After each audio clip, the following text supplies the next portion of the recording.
It's time for the 2024 year-end wrap-up for the Portland Metro real estate market. Let's take a look at the numbers.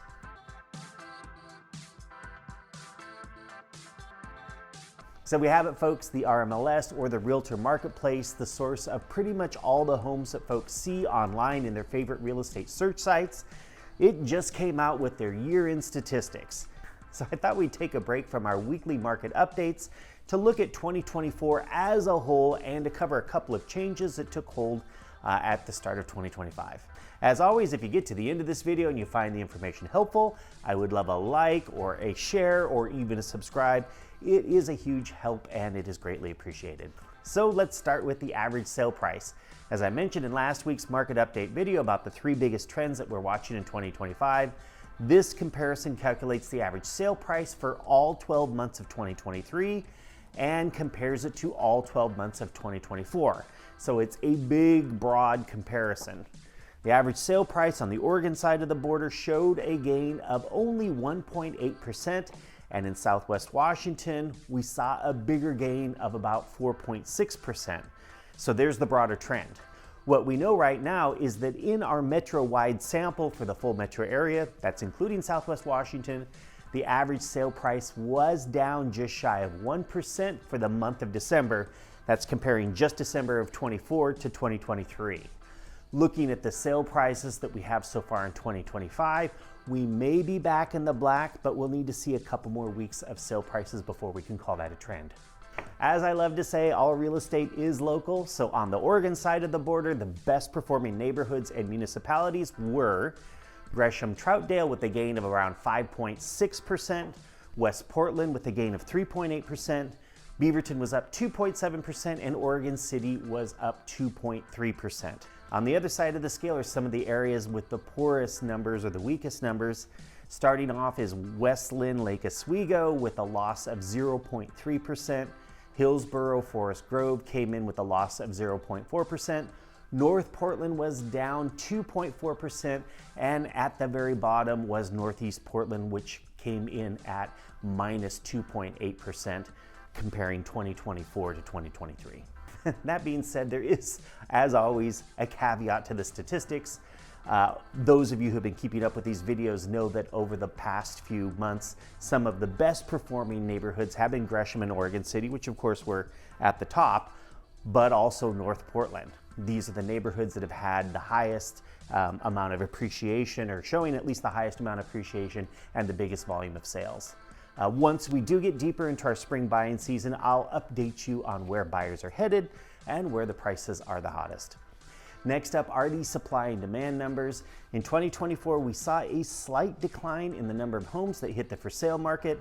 That number was down by 0.3%. Buyer activity was a little bit stronger with a 2.8% increase in the number of purchase agreements agreed to by buyers and sellers. So that gives us an inventory in months of 2.7 months. Inventory in months, that's a measure of supply versus demand in a single figure. So one way to think of it is, given no new listings at the current rate of sales, it would take 2.7 months to sell every last home on the market. For context, most analysts put a balanced market, so neither a buyer's nor seller's advantage market, at somewhere between 4 to 6 months of inventory. So the 2.7 months of inventory that we have right now puts us in seller's advantage territory.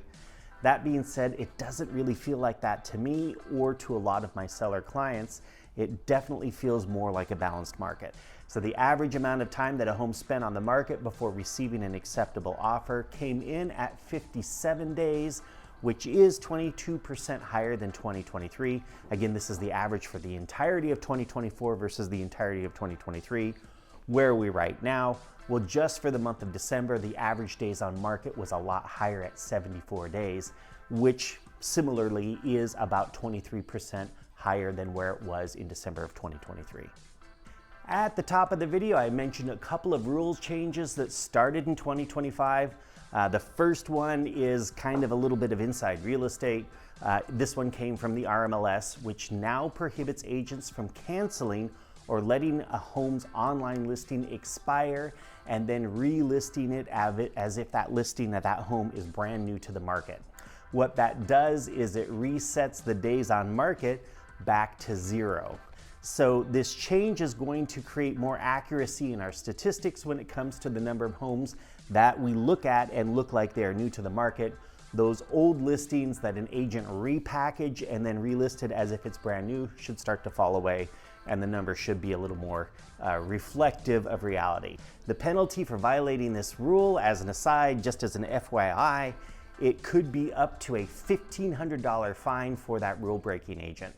The other big change came in Oregon statute, and it took hold at the start of the year.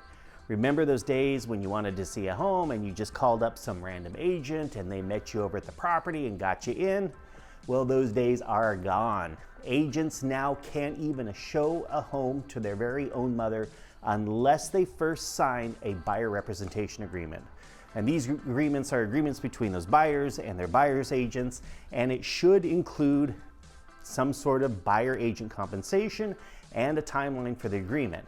So going forward, any agent who shows you a property without getting one of these agreements signed is violating Oregon statute by doing so. The one exception is the listing agent. The listing agent shows you a property that they've got listed. That means they have a contract with the seller to sell that property. They can show you that property without having a buyer representation agreement. They work for the seller, not for you. Some of you who've been keeping up with this know that this was a rule change for the National Association of Realtors back in August, but now it's also a law in Oregon, just like it became a law in Washington at the start of 2024.